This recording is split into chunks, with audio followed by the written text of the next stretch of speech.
My son has been at the embassy in Yerevan several times now trying to get a passport for his new son.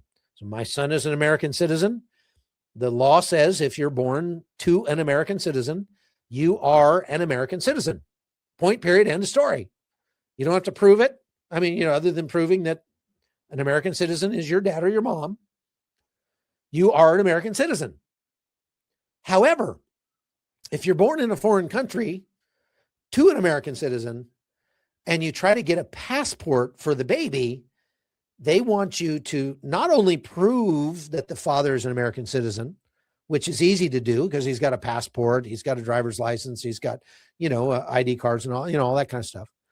They also want you to prove for some inexplicable reason that you lived in the United States for at least 4 years before you were 14 years old and 4 years after you were 18 or 14 years old.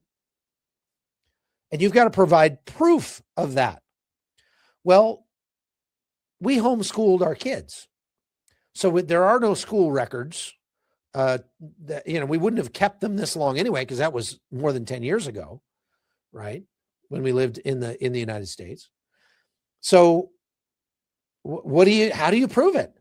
How do you prove that that you lived in the United States for at least 4 years before you were 14 years old? We can prove that he was born in the United States. They won't accept that. We can prove that he has a driver's license in the United States. They won't accept that. He's got a passport for the United States. They won't accept that. And it's the most frustrating thing ever because they're going to want this baby to pay taxes. I can guarantee you the IRS will not let him off the hook, but they don't want to give the kid a passport. So he can't leave the country. He can't come visit us. If there's an emergency, he can't get out of the country because the United States won't issue a passport to a baby born to an American citizen.